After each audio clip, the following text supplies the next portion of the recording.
Hello, welcome to the Step Stories podcast. I'm here today with my lovely guest, Lanee Blaise. Hello, Lanee. Hello, Robin. Thank you for having me on Step Stories. Thank you for being here. I'm so excited to share your story. You're here to share your blended story, and you also can share a story about something called blended that I'm Yes. looking forward to talking about. So, Oh, yeah. So Lanee is a very talented lady. And before we talk about your family and the blended part of that, I want to talk a little bit about your career and all the interesting things that you do. Lanee is the co-host of an inspirational podcast called Imagine Yourself, right? Past 8 years, yes. Past 8 years, all right. Yeah.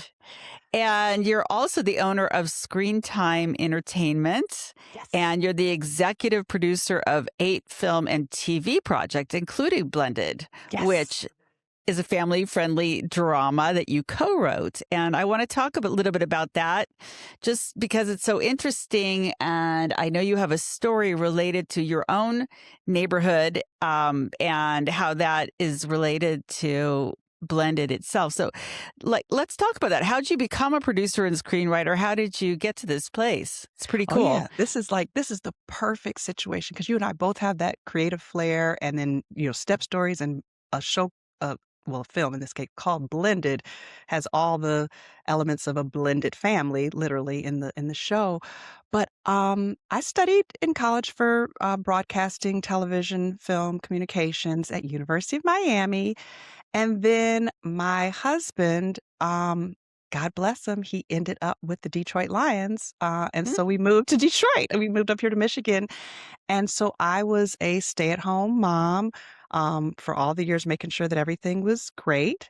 And then when my kids went off to high school, I said, let me make sure that I live my dreams and that I take advantage of my degree from Miami. And I started with screenwriting.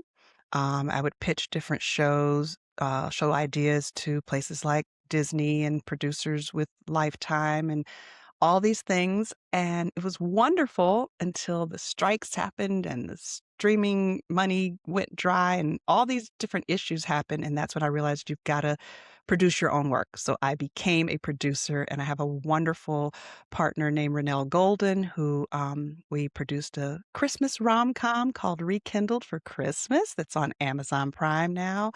And we are also co-writing and co-producing Blended, which is about two different families.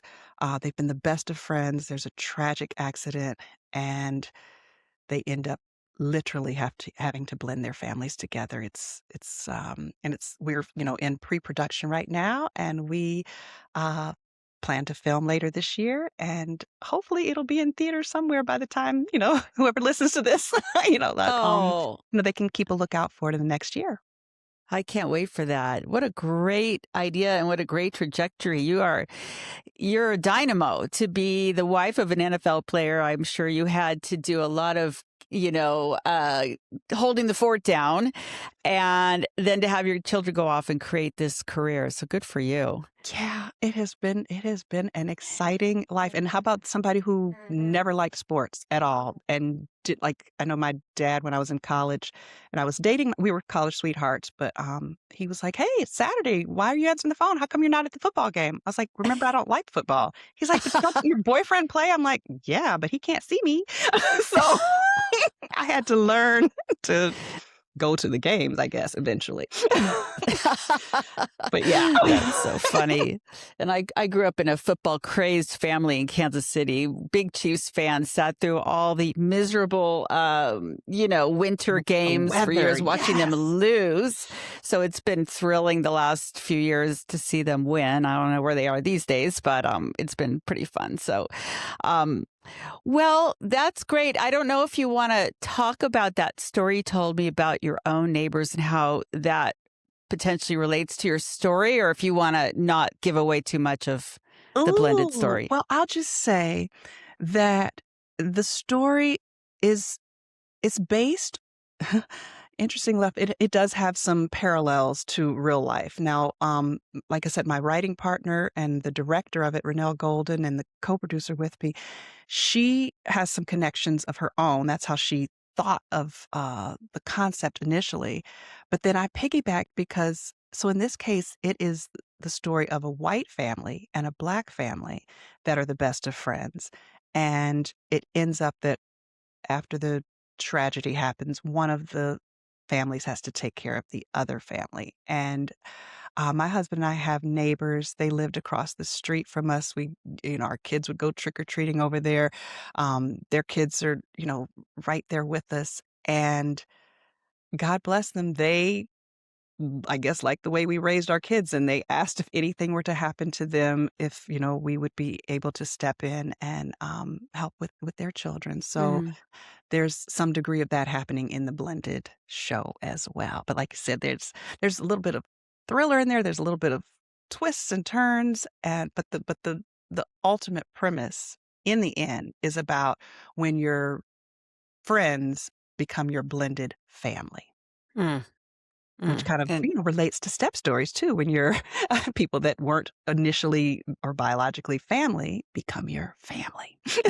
So yeah. absolutely. And we haven't talked on here too much about friends as part of a blended family, but I certainly have that where I live. My friends are like family, and I'm so grateful for that. And that's a whole nother kind of blending that's really important too. So, but Yeah. let's go back and talk about your family because you have an interesting blended story too. And tell us about where you're from originally. So I'm originally from Cleveland, Ohio, and I have lived in lots of different places. I think I said I went to University of Miami down in Florida for school. I live in Detroit, Michigan now. I also lived in Virginia, like near Virginia Beach, Portsmouth, Virginia for a while. I But lived there all too, in, you by the lived in, way. oh, you I did in the lived there. Tidewater area? I That lived in Virginia Beach. My husband was a naval aviator when we were first wow. married. So, What yeah. a small world because nobody I ever talked to is from that area. I know. And I moved there from San Francisco. So that was a really big transition. Yes. Why were you there? Because my parents were divorced and my mother Okay. got remarried, and my stepfather, he was from Virginia. He always wanted to go back. He'd been a superintendent of schools, and he's like, "We're moving."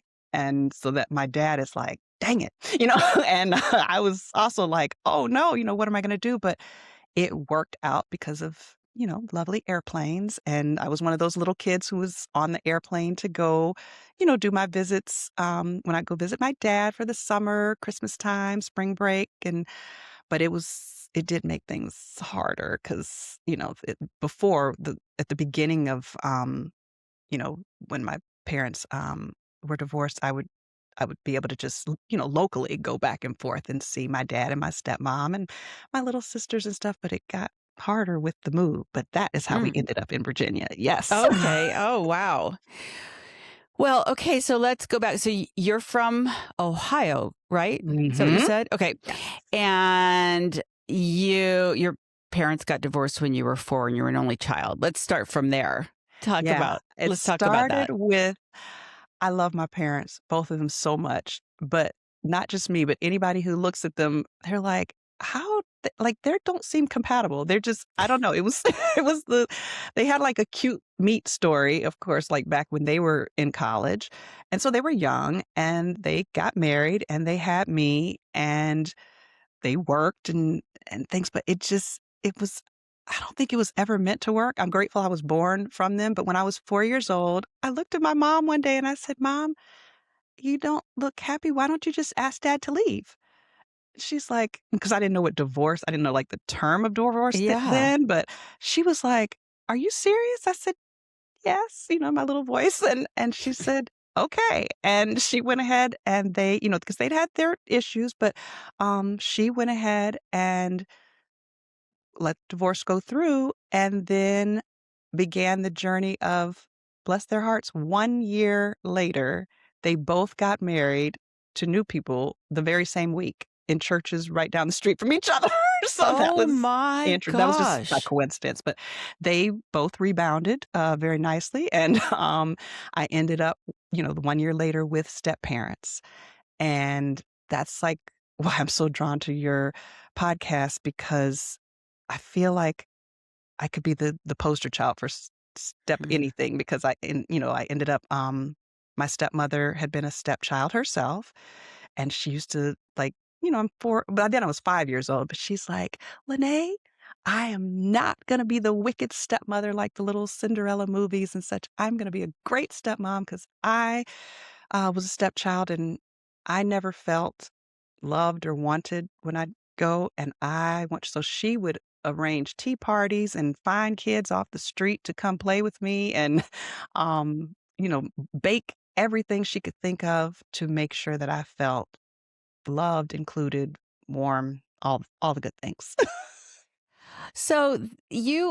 Okay, your parents get divorced. You're 4 years old. You've told your mom, "This is weird. You should do it."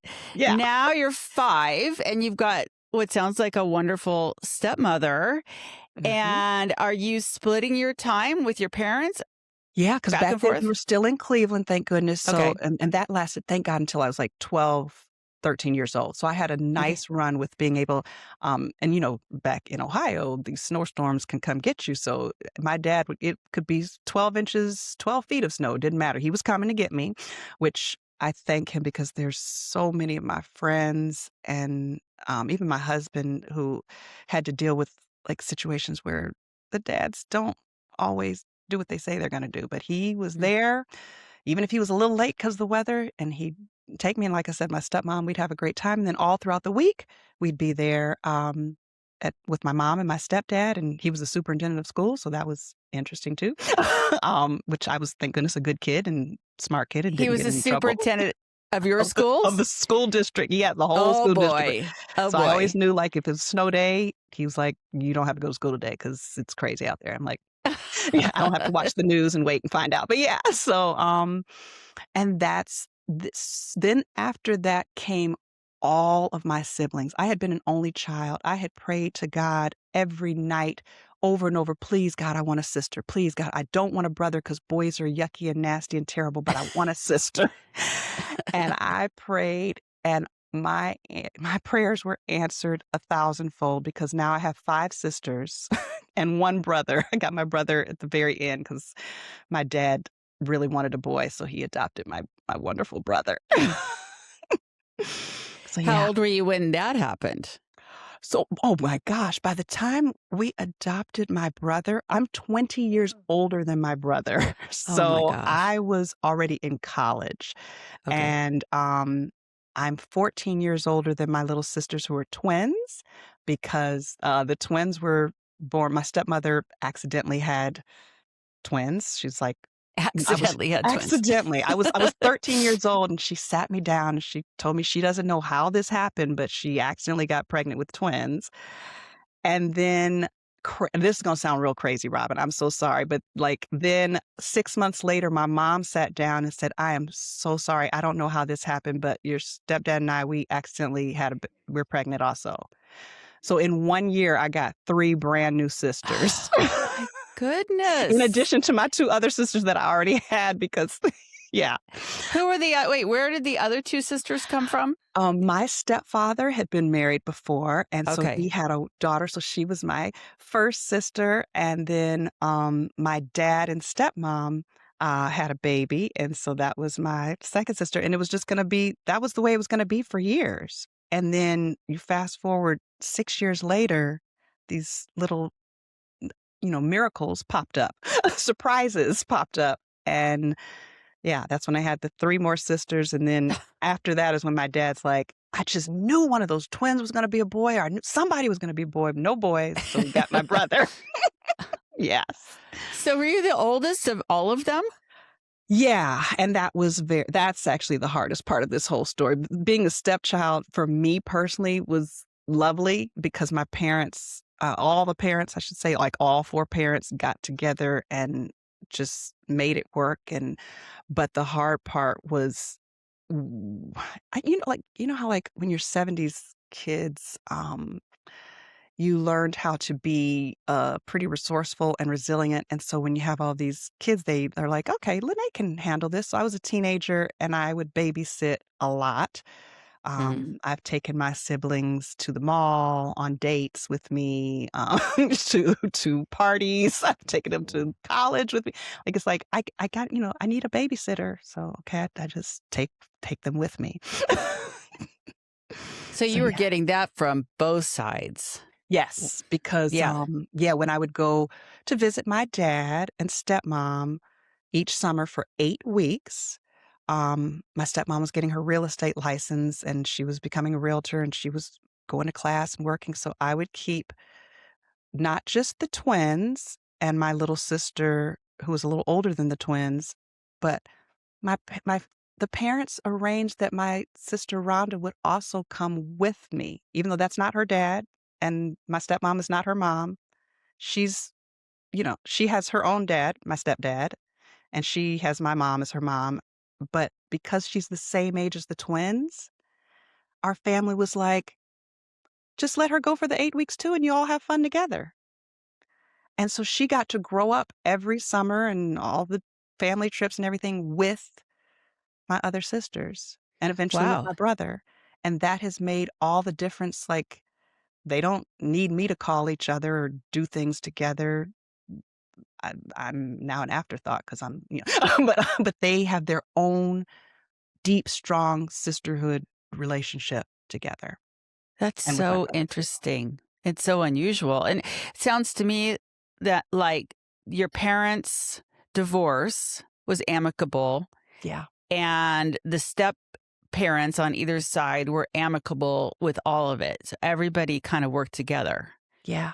Is that what you're I saying? that Yeah. is that is, to me, very rare, and anybody that I say these things to, they're like, "Tell more people," because we wish more families could have it work out like this. Yeah. Um, I mean, I give my mom credit the most because she had some bitterness at first, from the divorce, and then that passed, and she's like, and she met someone else too, but she's also like, "I'm gonna push through for the sake of my daughter."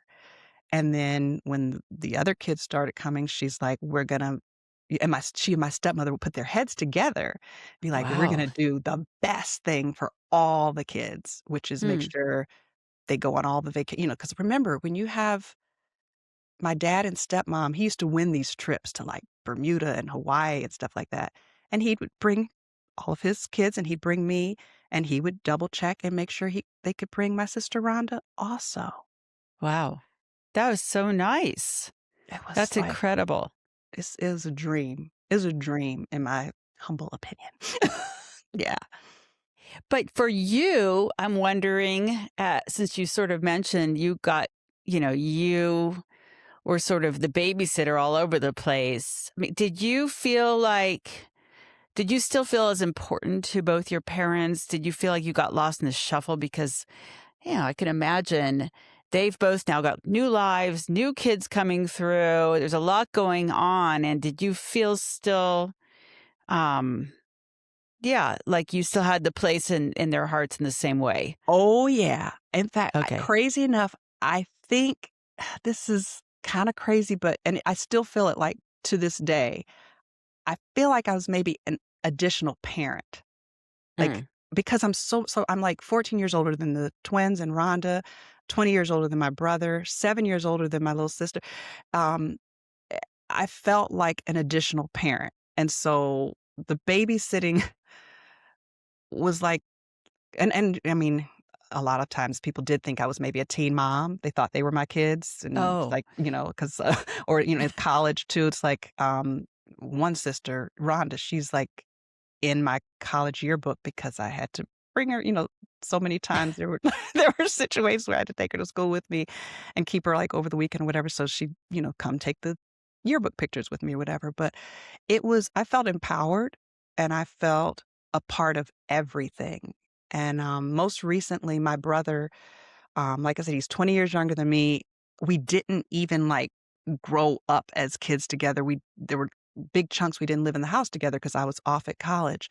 But he was looking back at old VCR tapes, old videos, and he's like, "Lanee, you were always there." When, Mm. he's thinking about pick the videos of him when he was adopted into our family when he was 4.5 years old. And so he's looking at videos of himself as a little boy, and he sees me there, even though why wasn't I at college that day? I don't know, but, or, why wasn't I even because I went to college in Florida and my folks lived in Ohio. And he's Yeah. like, "You were always there." And I'm like, "I don't know how that happened or maybe we brought out the video camera when we were all together, but he said, "I really appreciate everything you did." And the way it sounded, it's something that you would say to a parent, in my opinion. So, no, I felt responsibility, but I love them so much. I love them like a mom would love her kid. I don't know. It worked out. Yeah. Well, you've got a very big heart, and so they would send your sister to Mhm. Florida to be with you for To the to weekend? Oh, no, no. So that sister, I didn't even get to how we moved to Florida. We moved to Florida after Oh, living in Virginia. okay. Yeah. And so we were down there. And so then Virginia's taken off the table now. It's either between Ohio or Florida. And Okay. so, yeah, so that was why, uh, yeah, so that would be, and I only lived in like an hour from school. So yeah, sometimes I take her with me. Yeah. Okay. You sound like not you sound like, you are an amazing human being, and I just still listening to you, and it sounds like you had so much joy going from being an only child to having all of this. So you never felt like, "Well, I kind of yeah, I'm like another mom." I didn't I kind of you never felt like you missed out on getting to be the teenager, the college student because you were so responsible and That's okay. So let me tell you this about that. I okay. did when I met my husband, my little college sweetheart. I met him towards the end of college. And there were a couple things. I was always very observant the whole time. Like I said, I felt empowered, but also it was tough. So I remember telling my husband, I have been raising kids, partially for the past since I was 14 years old, and I'm not gonna have kids. And he's like, "Oh, yeah, we're having kids when we get married." And I'm like, I can't do it. I just can't." And he's I like, was "Nope, wondering about that. we're gonna have some kids and they're gonna be good kids." And he's like, he wanted to have 4 kids. And I'm like, Mm. "Okay, so gosh, no." So we had my daughter, and then she cried a lot and it was tough and I was like, as much field experience and knowledge that I had on this, I guess I had never learned infants, when Mm. and also when you come home from the hospital and you're tired and your body has been through a lot, that part I didn't do with my siblings. And so we were just gonna have one. And then my grandma Susie, God bless her, she was like, "Pumpkin, I think I'm gonna die soon. I want my last wish is that you have one more baby so that Kayla has somebody to play with." So I was like, "Okay." So I had my son, so they're 4 years apart. And then my grandma Susie, that chick lived until my son was, 12 years old. I'm like, "You weren't about to die. You just wanted me to have this baby out of guilt."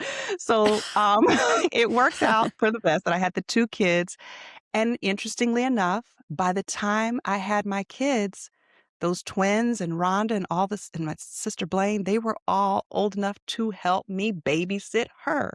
When I was at my wit's Oh. end, they could come because by then we had moved to Michigan, which is only 2 hours from Ohio.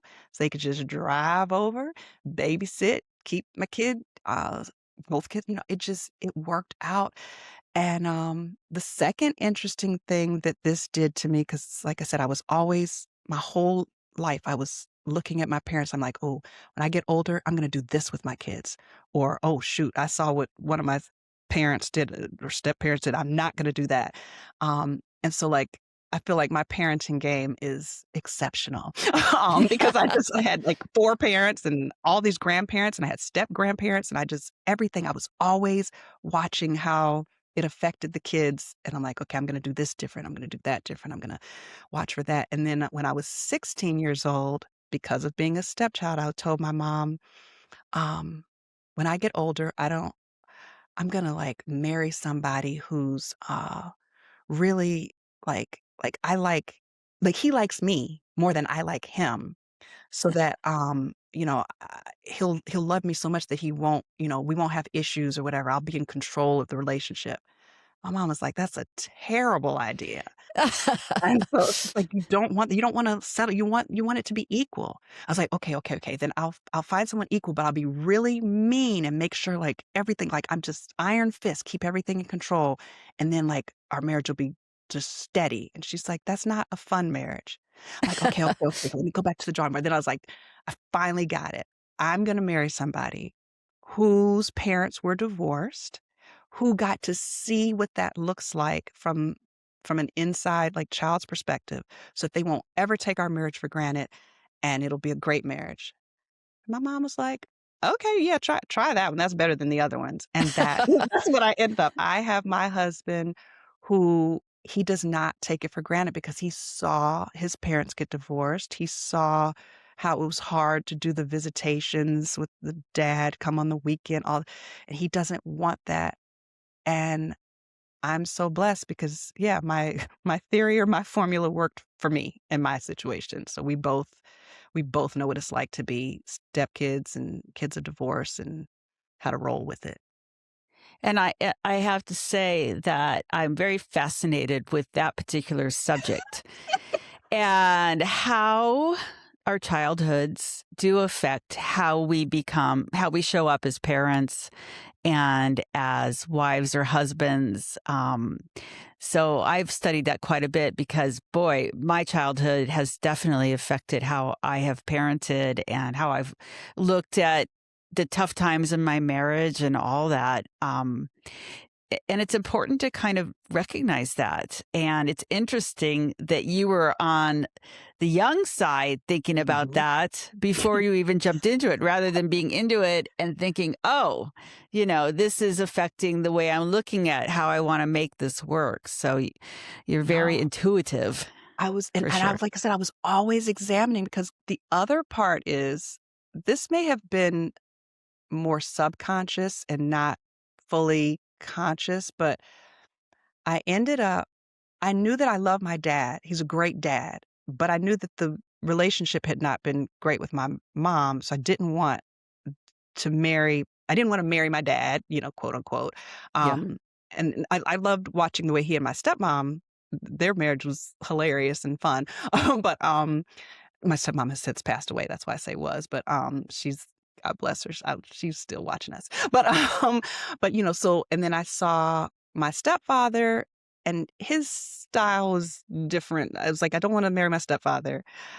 I promise you I ended up marrying my grandpa Jack. Oh, Um, my grandpa I look at my husband, and thank God he was, because we knew each other so young back in college, he got to know Grandpa Jack. And sometimes he will just come home and do something. I'm like, I have married Grandpa Jack. And he's like, "Yeah, you should be happy for that." I was like, "Yeah, sure, okay." Grandpa Jack was great. I'm like, "Yes, yes, yes, he was." But, are you like your grandmother? okay, so that was the other part. My grandmother, think about our grandparents, the women were a little, like, maybe more quiet, or their roles were a little different, I think, than women now. So I took a piece of my grandmother Maud, who's also wonderful. She was so sweet though, but I also took a little pinch of my feisty aunt Esther, who is Grandpa Jack's sister, because I used to watch him and his sister interact, and she would go toe to toe with him, and then they'd just laugh about it, and then they'd both get their way.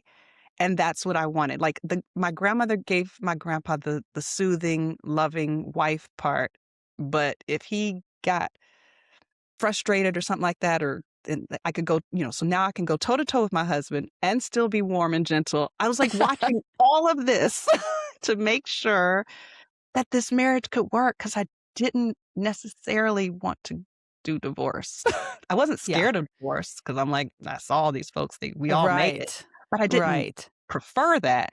Want to go So through that. I'm like, "Okay, I'm gonna pick pieces of my personality and build it in my relationship since I know who I'm dealing with. I have married Grandpa Jack, so I'm gonna use the people that work best with him. That's a very interesting philosophy. I've never heard anybody think like that, but it's really smart.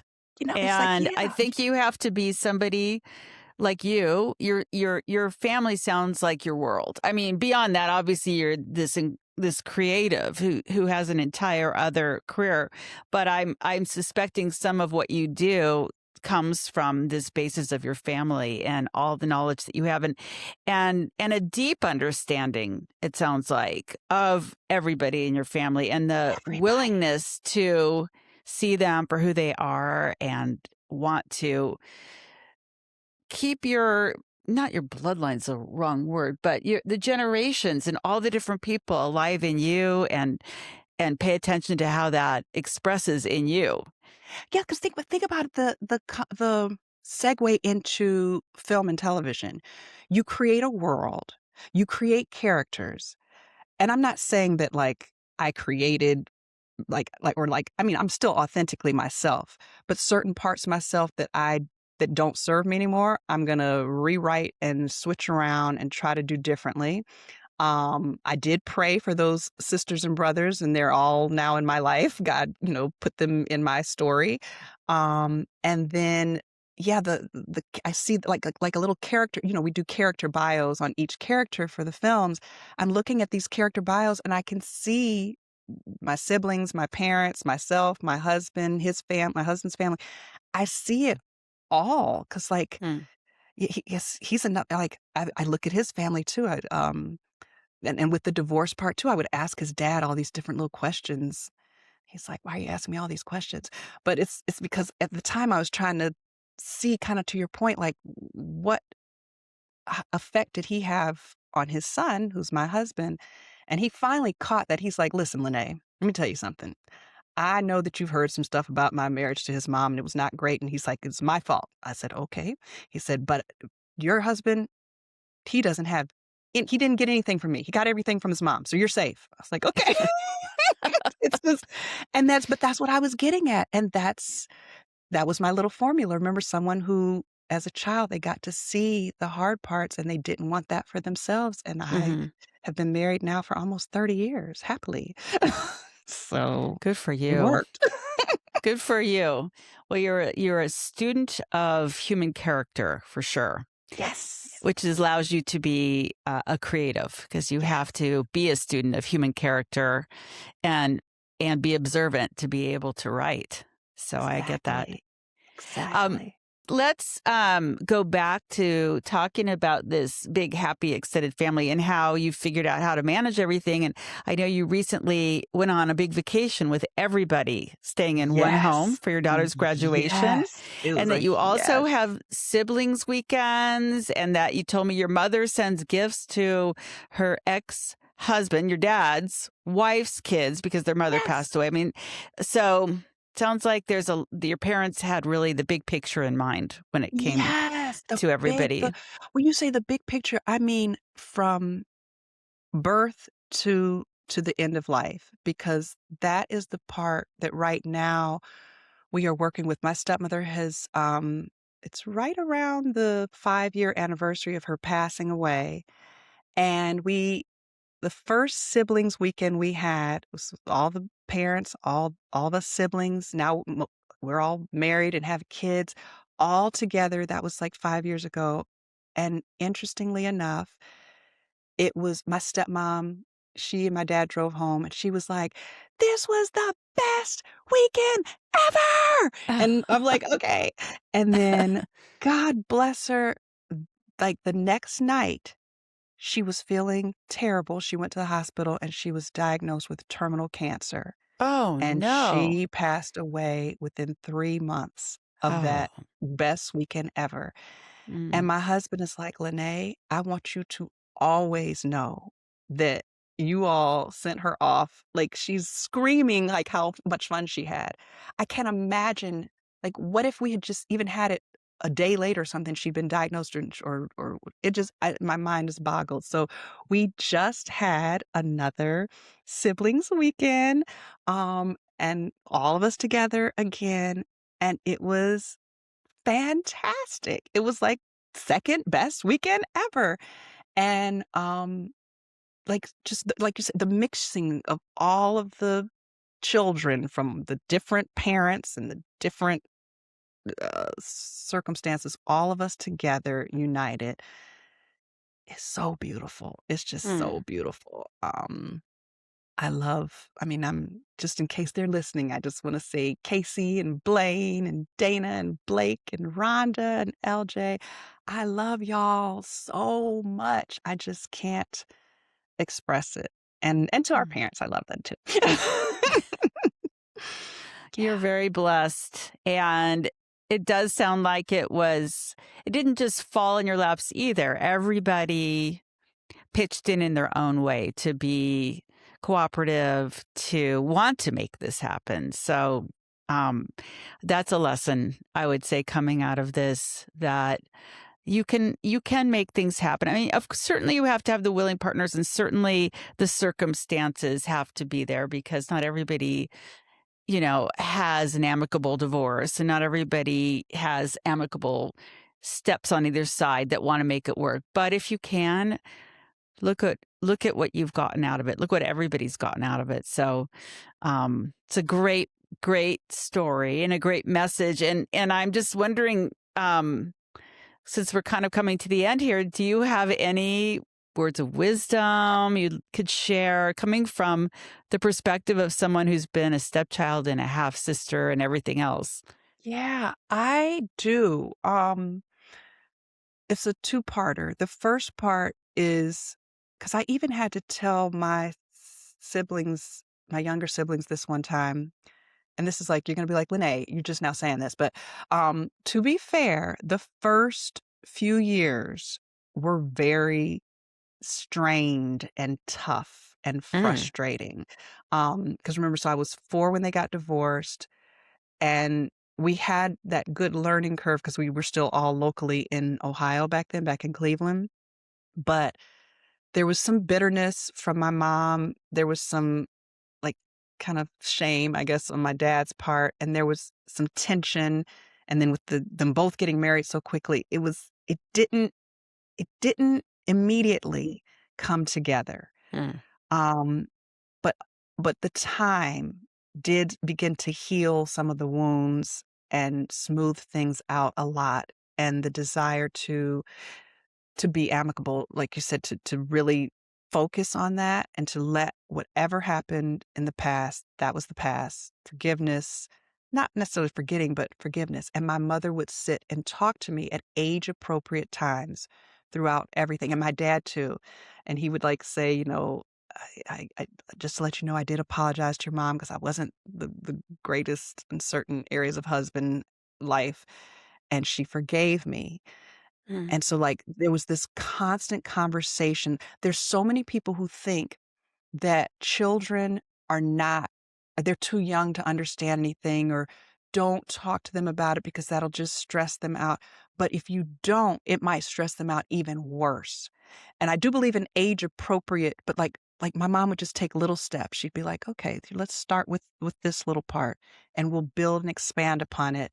And then my dad came in on it too and was like, "Let me tell you what the role I played and how I'm sorry for that and how your mom forgave me." It just in that part with when we were gonna move to a different state, everybody was in panic mode, like, "We have got to figure this out. We can't let Lene and the other kids lose each other, lose themselves." And so they're like, "We're the parents here. We're gonna buck up and we're gonna figure this out." And including Christmas Day. How do you handle Christmas Day? Well, when you live out of state, Lene wakes up at her mom and stepdad's, and she opens all her gifts and eats Christmas breakfast and hugs them, and then goes to the airport on Christmas Day and gets on an airplane and lands in the afternoon, and then she gets off the plane and she goes to her dad and stepmom and all her other siblings and has Christmas dinner and opens gifts after Christmas dinner, which means those poor kids would have to wait until I got there, but, and we made it work. figured it well, like, not me so much, but our parents were like, "We're gonna make Mhm. it work. We're gonna figure it out." And it might be a little pinched up, but it is worth it. And that's a long way of saying my answer of advice. It is worth it to try to figure it out. It's worth it to look at the other person almost as if they're a character in a film and say, "Okay, this is what they're motivated by. This is why they're doing what they're doing. They are hurt. Let me see if I can put out an olive branch and get this train back on a good sure-footed track." Mm, it's beautiful, Thank and you. it's important, and in the end, it sounds like it was hard. Not only hard on them, but must have been hard on you to be doing Christmas and get on the plane and then fly to Ohio and all that. It must have been hard, but you all wanted to make it work. We did. You all wanted to be in each other's lives. Forever. So, We want it to yeah. be in our lives forever. We wanted it to be where like, right now, we knew it was tough, but we're gonna work through it because on the on the other side of this, it'll be great, which is we're on the other side of it now. We're on the side where you have siblings weekends with the whole crew and, and give honor to like our stepmom who's not with us anymore. And like I said, my mom gives gives my stepmom's children gifts on their birthdays, gifts on their kids' birthdays to make sure she's not trying to replace their mother, but she is trying to make sure that like she's known them their whole lives that they have someone, and sometimes she'll sign it like, from herself and, my stepmom like be called Big Mama. So my herself and Big Mama. She's like, "I know, like, Wow. I'm signing off on this with her name, but enjoy it." So, yeah, it's forever. This is Wow. you think long term. That's so sweet. What a great way to end this interview. Thank And you. I thank you so much for being here. It was just a joy to get to know you. And you clearly are a light in the world. You're Thank spreading you. positive things, which we all Yes, need, spreading that yes, kindness, that positiveness, that light. So, we're going to have your information in our show notes yes, and including your Imagine Yourself podcast. yes, because And that's all hopefully, about light. Yes. yes, Thank and you. people will follow you, I hope, and look for Blended to come out. And you can look up Lanee's other films that she's done. And please remember to follow the Step Stories podcast on Yes, Instagram and Facebook too. And we'll see you yeah. next week. Thank you for having Thanks, me. Lanee. Love to everyone out there and love to the show, Step Stories Podcast. Thank you. Thank you.